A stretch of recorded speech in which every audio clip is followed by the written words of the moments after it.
Salut les followers. Ah ouais, donc ceux qui nous suivent pas, ils peuvent aller se faire. Oui, pardon, donc salut tout le monde. Non mais plus fort là, t'es mou. Ah oui, donc salut tout le monde. Présentation de la team connectée du centre social de Cap Génération.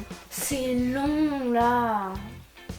Ok, donc présentation de la team connectée. DJ Amino, toujours prêt à faire la fête. Lina, la femme des poules.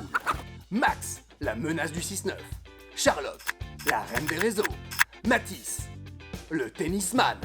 Nathan, Non mais n'importe quoi, je m'en fiche. le fils de pub. Et à la prod, Angélique, la reine du sourire. Mario, né dans l'électro. On fait cette vidéo pour de la prévention sur les fake news. Et aujourd'hui, nous allons parler de l'affaire Dinosaurus. Le 30 mars 2021, une émission belge de Radio Contact, suivie d'un article de 7 sur 7, ont créé une énorme polémique sur Twitter.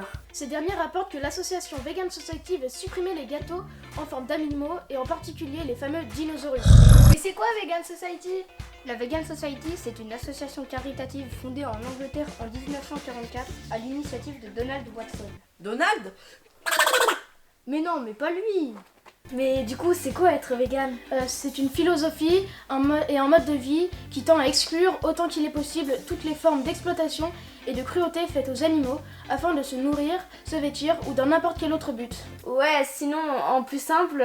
C'est une personne qui ne mange et n'utilise pas les produits venant des animaux. Donc, selon l'article de 7 sur 7, la Vegan Society explique que cela risquerait de renforcer les notions de suprématie de l'être humain sur les autres espèces animales. Mais ça veut rien dire, ça sert à rien ça! Mais si, ça sert aux enfants à protéger les animaux. Mais non, les dinosaures ils sont morts depuis des années, là c'est que des gâteaux! Ça commence par un gâteau et ça finit par un steak de veau. Mais oui, bien sûr! Oh wow, on se calme. Tout à l'heure, on a parlé de fake news, vous vous sentez bien que c'en est une? Allez, serrez-vous la main. Excuse-moi. Ah bon. Ouais, mais du coup, c'est quoi une fake news? Bah, c'est une fausse nouvelle. Ouais, d'accord, mais du coup, c'est quoi?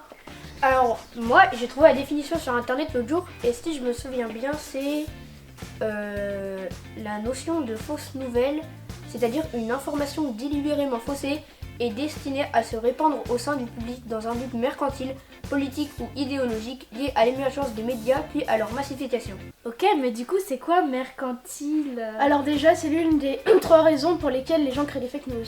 Et d'ailleurs, j'ai également la définition. C'est une activité économique dont le but est d'obtenir un gain d'argent unilatéral au bénéfice d'actionnaires sans fournir une utilité suffisante pour certaines des autres parties prenantes. Ouais, en gros, c'est pour la moula, quoi. C'est ça. Le pognon, la thune, le cash. Ah, ok. Et du coup, c'est quoi les autres raisons? Alors la deuxième, c'est pour faire passer un message politique. Et là, c'est pour faire passer la Vegan Society pour des gros relous. Et la troisième? La troisième, c'est pour plaisanter, comme l'article du Gorafi qui donne 10 astuces simples pour ne pas paniquer quand un troupeau de zèbres passe dans votre restaurant Burger King. Donc, revenons-en à nos moutons. Ou plutôt à nos dinosaures. Bon, ce qui a inspiré cette fake news, c'est que Nabisco a changé l'emballage de leur gâteau représentant des animaux en cage après avoir discuté avec la PETA. La PETA. People for the Ethical Treatment of Animals. Ouais, mais encore. Ah bah c'est les gens pour le traitement éthique des animaux. Ouais, voilà. D'accord, mais du coup. Bah en gros, c'est une organisation pour la protection des animaux. C'est ça. Eh bah voilà. T'aurais pu me le dire plus simplement en français, punaise. Suite à cette histoire, Coral Lee Wren, maître de conférence en sociologie à l'université de Monmouth, a déclaré que la consommation de biscuits animaux réitère aux enfants leur accès privilégié au monde naturel et aux subordonnés qui y vivent.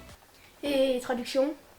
Bah, en gros, si tu veux, si on mange des biscuits en forme d'animaux, bah c'est comme si on s'habituait à les dominer et avoir un sentiment de supériorité envers eux.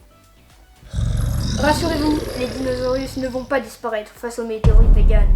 Pour lutter contre les fake news, il est important d'avoir les sources fiables et de croiser les informations pour les confirmer. Sinon, cela pourrait engendrer des discours de haine et du cyberharcèlement. Ne croyez pas tout ce que vous voyez sur internet. Petit message aux auteurs de fake news.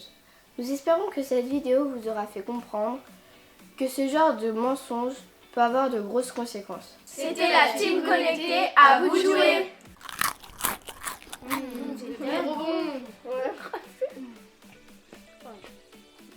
C'est bon là.